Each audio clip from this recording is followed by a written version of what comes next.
Hello, my name is Jim Herman. I've represented Social Security disability claimants and veterans claimants for the past 25 years. I can be reached at 800 900 4440. 800 900 4440.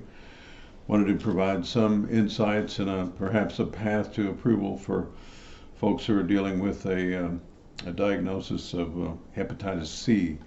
I know we have many clients that I've dealt with and continue to deal with who do have a diagnosis of hepatitis C. And I think we all feel, when I say we, I'm talking about me and the clients and the people who represent folks who are dealing with hepatitis C, have this feeling that Social Security Administration adjudicators and other adjudicators don't really give serious consideration to hepatitis C, and that perhaps that we can provide a path to encourage them to look more seriously and more carefully. It's a very debilitating disease, and it's something that folks can contract through blood transfusions and other ways, and many people end up with this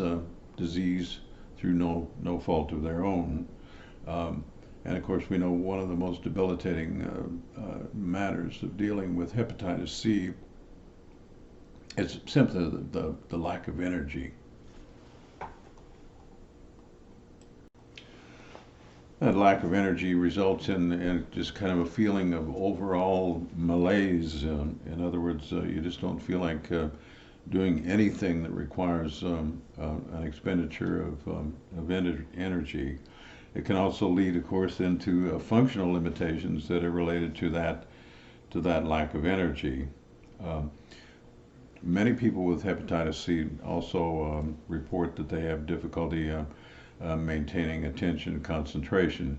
And if you've watched any of my earlier videos or had any experience with Social Security adjudicators, you know that the inability to maintain attention and concentration, particularly for 2-hour segments, is a very major factor with regard to making a determination as to whether or not that person is going to be approved for their disability benefits. If you're in a hearing or if you're communicating with decision makers at the agency, you want to stress that even after working a single day, even something as sedentary as let's say a desk job, that the amount of rest that you may require and do require in order to try to restore your energy level and try to get things moving again for yourself. You also want to talk about how exhausted you are when you try to take part in so-called activities of daily living. In other words, just the things that we would do as a human being on a typical day, whether or not we're able to take care of ourselves and how much energy that takes, whether or not we're able to prepare our meals, whether or not we're able to take care of our laundry, keep our home or apartment clean, and things of that type. That's really one of the things that the adjudicators and decision makers really look very carefully at as to a person's overall capability to, in addition to their diagnoses, just function as a so-called normal life, if you will. And we know that people dealing with hepatitis C have significant limitations with being able to do that due to the lack of energy. And hepatitis C can also cause problems with your digestion, being able to properly digest your food.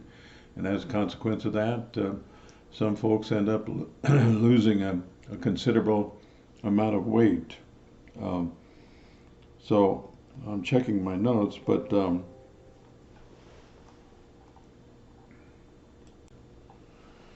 when we look more formally at what we call listings, and as I've mentioned in earlier videos, that If you have any access to a computer, either by your telephone or whatever means you have, simply do a Google search and look for listing 5.05.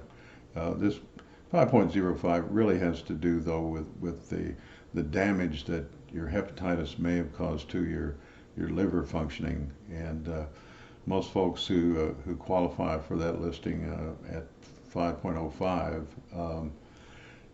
are usually in pretty bad shape by the time they get to that point in life. And we certainly hope you're not at that point. But on the other hand, we want to find every possible avenue for approval that we can find for you. But if a person, of course, is over age 50 on their alleged onset date, and can combine that with other functional limitations, sitting, standing, walking, exertional limitations, sit, stand, walk, lift, carry, things of that, push, pull, perhaps such things as being able to reach above shoulder level, being able to stoop, things of that sort. If you have functional limitations with regard to that, that will increase the probability of your approval as well. And if you're between the ages of 45 and 49, and if you